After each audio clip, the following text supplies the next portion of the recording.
नमस्कार दोस्तों, कैसे हैं आप सभी। आज की कहानी का शीर्षक है गले लगने का सुख। वे सूर्य को जल चढ़ाने के लिए ऊपर छत पर जा रही थी। तभी उन्हें राहुल के शयन कक्ष में से हंसी की आवाज़ें सुनाई दी। उनके अंदर कहीं मरोड़ सी उठी। वह वहीं ठिठक गई। सूर्योदय हो आया था, किंतु बहू अब भी राहुल के संग हंस खेल रही थी। गहरी सांस खींचकर वह उधर से ऊपर छत की ओर चल दी। सूर्य देव को जल अर्पित करती हुई वे पिछले दिनों को स्मरण करने लगी। घर में बहू लाने की कितनी ललक थी उनके मन में, किंतु अब उन्हें लगने लगा कि वह उनका मात्र भ्रम ही था। अब तो वह घर घर नहीं लगा करता। जब से गोपा बहू आई है, माँ बेटे के बीच तो दूरी निरंतर बढ़ती ही जा रही है। यह नारी का नारी के प्रति भाव भी नहीं है। बहू के प्रति उसके मन में कहीं कहीं कोई कलुष या कुंठा भी नहीं है। दहेज भी उनके मन मुटाव का कारण नहीं है। बहू तो इतनी सुशील और गुणवती है कि रजनी बिटिया से भी कहीं अधिक वह उनकी सेवा शुश्रूषा करती रहती है। माँ जी, पाँव दबाऊं? जब तक फुर्सत में वह पूछ लेती है। नहीं रे, वह मुस्कुरा देती हैं। अभी मैं बुढ़िया तो नहीं हुई हूँ। जल चढ़ाकर वे नीचे उतर आई। बहू चाय बना चुकी थी। किचन से चाय लेकर वे पति के कमरे में चल दी। श्याम बाबू अखबार पर दृष्टि जमाए हुए ही चाय सीप करने लगे। क्यों जी? उन्होंने पति के आगे नमकीन की तस्तरी सरका दी। मैं कुछ दिन के लिए पीहर हो आऊं? श्याम बाबू ऐनक उतार कर उन्हें घूरने लगे। उन्होंने अखबार एक और रखा और नमकीन खाने लगे। वर्षों बाद पत्नी की पीहर जाने की ललक उनकी समझ में नहीं आ रही थी। उन्होंने पूछा, तुम मायके जाओगी? हाँ। ये बेमौसम की बरसात कैसे होने लगी? उन्होंने पूछा।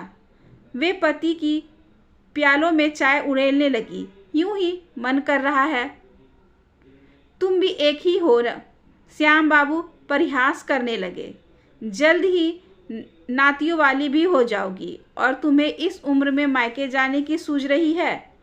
सो तो ठीक है, पर उनकी बात मन में ही बिला गई। पर क्या, यहाँ खाली खाली जो लगा करता है।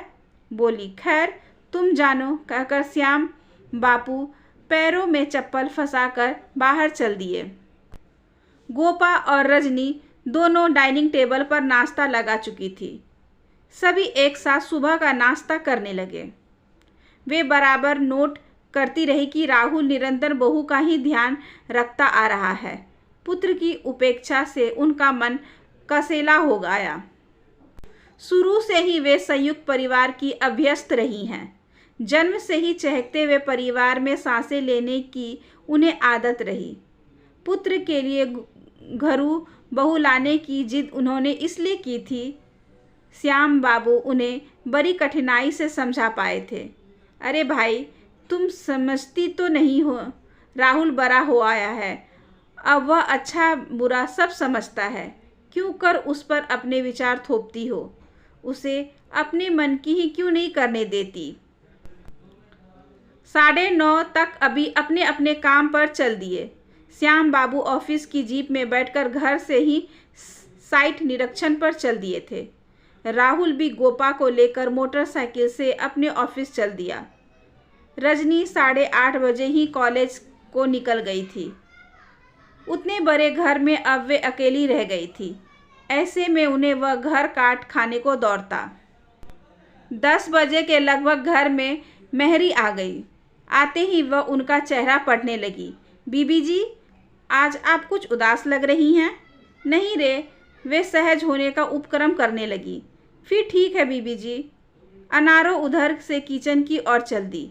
वहाँ वह सिंक पे परे बर्तन धोने लगी। बरामदे की इजी चेयर पर धसी हुई वे फिर से बीते हुए दिनों को याद करने लगी। राहुल उनके साथ कभी कितना लार प्यार किया करता था। हर घड़ी वह मामा की ही रट लगाए रहता था। कभी कभी तो वह लाड में आकर उनके बाल तक नोचने लगता था। पिछले ही वर्ष तक वह उन्हें गलबाहेल डाला करता था। माँ इस कमीज का रंग मेरी पैंट पर ठीक रहेगा ना? माँ, इस पैंट के साथ यह शर्ट ठीक रहेगी ना? बिना उनकी अनुमति के राहुल कुछ भी तो नहीं किया करता था। एक बार उन्होंने उसे यूं ही छेड़ दिया था, क्यों रे राहुल, बहू के आ जाने पर तू मुझे पूछेगा भी नहीं? ओ माँ, राहुल ने उनके गले में बाहें डाल दी। बहू दिन रात तेरी ही सेवा किया करेगी। वो तो करेगी ही, वे मुस्कुरा दी थी। मैं तो यह कह रही हूँ कि तब तू मुझे पूछेगा तक नहीं। नहीं माँ, ऐसा नहीं होगा। राहुल ने उनके कान उमेट दिए थे। You are a naughty mummy. क्या बोला? उनका हाथ उसे मारने के लिए उठ खड़ा हुआ था। शरारती माँ। उनसे दूर जाकर उसने हंसने का ठहाका लगा दिया था। वहीं राहुल आज उनकी मुट्ठी से फिसल कर बहू की मुट्ठी में कैद हो गया है। विवाह के बाद से तो उसमें बहुत ही बदलाव आ गया है। हर घड़ी वह बहू के आगे पीछे घूमता रहता है। गोपा, आज क्या पहनूं? अरे भाई बताओ ना, जब तक वह उससे ही राय लेता रहता है। इस कमीज के साथ कौन सी पतलून पहनूं? बीबी जी, चाय पियेंगी? हाथ पोंछती हुई मेहरी ने किचन से आकर उनकी तंद्रा भंगी। हाँ री, थोड़ी सी अदरक भी डाल देना। वे वर्तमान में लौट आई। उनका चिंतन फिर से प्रखर होने लगा। एमए करने के बाद राहुल नौकरी करने लगा। होम मिनिस्ट्री में उसकी नियुक्ति असिस्टेंट पद पर हुई थी। तब से तो वो दिन रात बहू के ही सपने देखने लगी थी। एक दिन पुत्र को विश्वास में लेकर उन्होंने अपने मन की बात कह दी थी। राहुल, यह चूल्हा चौका अब मुझसे नहीं संभाला जाता। राहुल मुस्कुरा कर ही रह गया था। हाँ रे, उन्होंने बात आगे बढ़ाई थी। तेरे बाबूजी के एक मित्र हैं, उनकी। लेकिन माँ, राहुल ने उसकी बात बीच में ही काट दी थी। मैं तो कमाऊ पत्नी चाहता हूँ। अरे, उनके माथे पर बल पर आ गए थे। फिर तेरे बच्चों को कौन देखभाल करेगा पगले? माँ बाबूजी, वह हंस पड़ा था। उन्होंने बात पति के कानों तक पहुंचा दी थी। श्याम बाबू ने भी राहुल का ही समर्थन कर दिया था। गोपा उसी के ऑफिस में काम किया करती थी। उन दोनों ने बेटे की पसंदगी पर अपनी स्वीकृति की मोहर लगा दी थी। गोपा दुल्हन बनकर आई तो राहुल 2 ही दिन में रंग बदलने लगा। धीरे धीरे वह माँ की ममता, लाड़ प्यार सब कुछ भूलने लगा। बीबी जी, चाय। मेहरी ने आकर उन्हें चाय की प्याली थमा दी। अरे अनारो, उन्होंने चाय सिप कर पूछा, तेरी बहू के क्या हाल चाल हैं? वही रंग ढंग हैं बीबी जी। अनारो उनके आगे अपना वही पुराना दुखड़ा रोने लगी। बाप के घर जा बैठी हैं, कहती हैं तब तक नहीं आऊँगी जब तक विनोद हमसे अलग नहीं हो जाता। अरे, उन्होंने पूछा, बेटा क्या कहता है? वह भी तो उसी की वकालत करता है।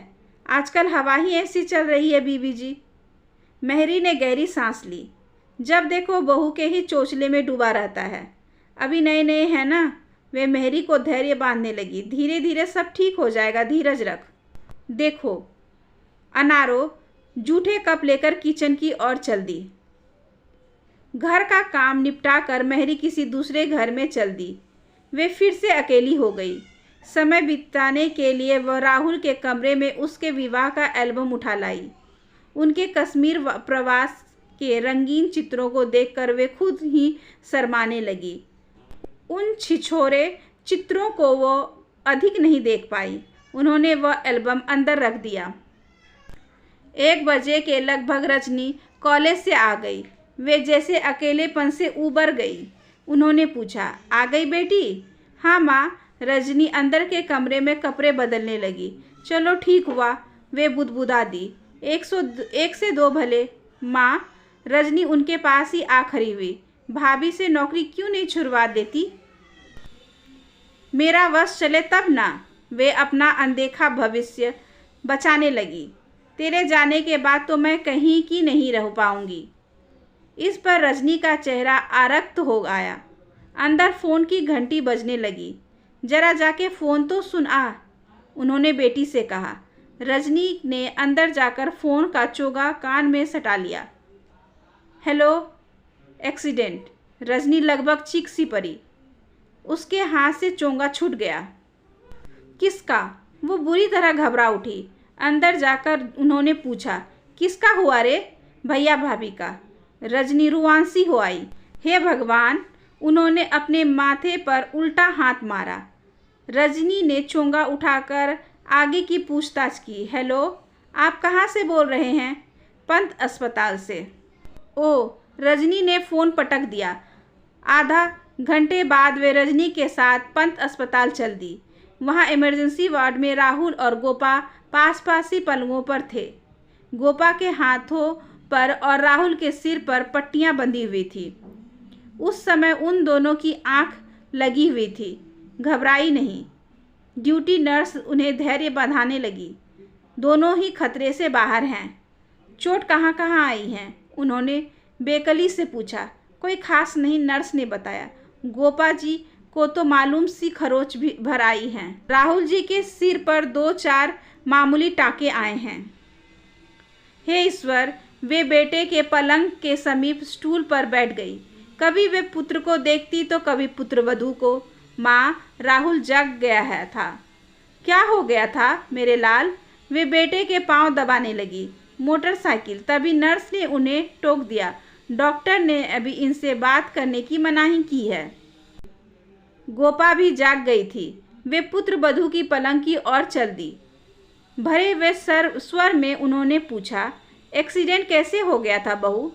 राजघाट के चौराहे के पास अचानक मोटरसाइकिल उछल पड़ी थी। गोपा ने बताया।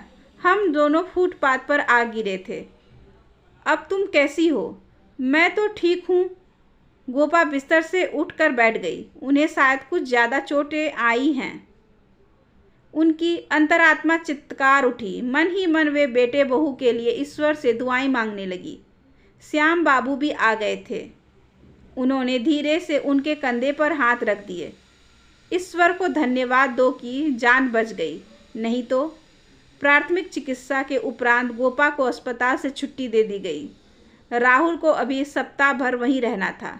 बहू को लेकर वे लोग घर आ गए। अगले सप्ताह राहुल की अस्पताल से छुट्टी होनी थी। दोपहर बाद वे पति के साथ अस्पताल चल दी। तब तक राहुल के डिस्चार्ज की सारी औपचारिकताएं पूरी हो चली थी। माँ को देखते ही राहुल तीर की तरह से उनके गले आ लिपटा। उनकी आंखों से गंगा जमुना बहने लगी। उसमें उनका सारा मनोमल्य धुलने लगा। उनके मन में अब कोई भी तो गिला शिकवा नहीं रह गया था। अंतर से वात्सल्य की धार फूट पड़ी। ऐसे में वो बार बार उसे वक्ष से सटाती जा रही थी। वे उसकी पीठ थपथपाती हुई बुदबुदा दी, पगला कहीं का। स्टाफ नर्स ने श्याम बाबू को राहुल का मेडिकल सर्टिफिकेट थमा दिया। इन्हें अभी सप्ताह भर तक पूरा आराम चाहिए। धन्यवाद सिस्टर। श्याम बाबू ने वो कागजात अपनी जेब में हवाले कर दिए। अस्पताल के गेट से वे तीनों टैक्सी में बैठ घर आ गए। राहुल को घर आए हुए 2-3 दिन हुए थे कि गोपा ने भी ऑफिस से छुट्टियां ले ली थी। दोनों सास बहू राहुल की सेवा शुश्रूषा में लगी हुई थी। नित्य की भांति घर में मेहरी आ गई। छूटते ही उसने उनके से पूछा, राहुल बाबू कैसे हैं? पहले से कुछ ठीक है, उन्होंने बताया। सिर पर 2-4 टाके आए हैं।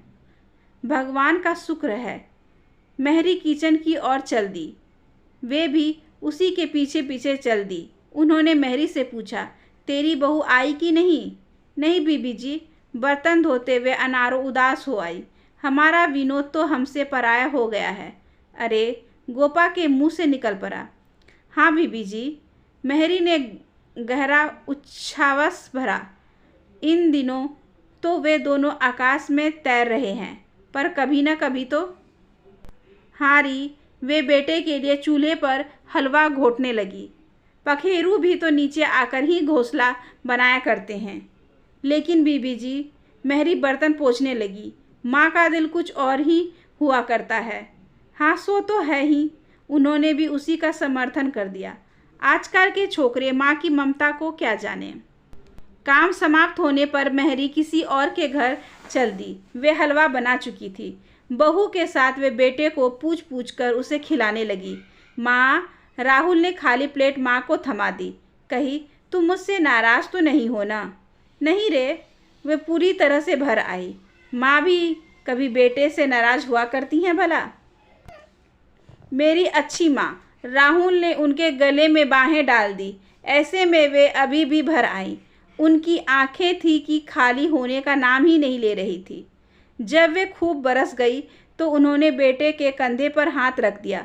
तुम नहीं समझोगे पगले, माँ तो मोमबत्ती हुआ करती हैं। मोमबत्ती? संध्या समय बाबू भी अपने ऑफिस से लौट आए थे। किचन का काम सास बहू दोनों ही कर रही थी। रात का भोजन करने के बाद वे सभी सोने की तैयारी करने लगे। रात को श्याम बाबू ने उन्हें यूं ही छेड़ दिया, तुम तो उस दिन पीहर जाने को कह रही थी ना? समय के साथ साथ अब मेरा मन भी बदल गया है। वे हंस दी। हाँ, श्याम बाबू भी समय का दामन थामने लगे। ऐसा ही होता है। अब तो वे एकदम ही हल्की फुल्की हो आई हैं।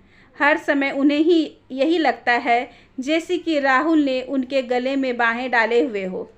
वे बेटे के बाल्यकाल की स्मृतियों में गोते लगाने लगती हैं। बिस्तर से उठकर वे स्नान के लिए बाहर जाने लगी। राहुल के शयन कक्ष से वहीं मिलीजुली खिलखिलाहटें आ रही थी। बीच बीच में बहू के हाथों की चूड़ियां भी खनकती जा रही थीं। वे मुस्कुरा दी। खिलखिलाहट और चूड़ियों की वो खनक उन्हें बहुत ही कर्णप्रिय लगने लगी। वे अंदर अपने कमरे में आ गई। श्याम बाबू की आंखों में उनके लिए प्रश्न चिन्ह उभर आए। उन्हें इतना उल्लसित उन्होंने पहले कभी नहीं देखा था। बस यूं ही शर्म के मारे उनकी आंखें झुक आई। अब वे अपने बिस्तर पर लेटी हुई थी। उन्होंने आंखें मूंद ली। उसी मनोदशा में वे आत्मिक सुख में लीन हो गई।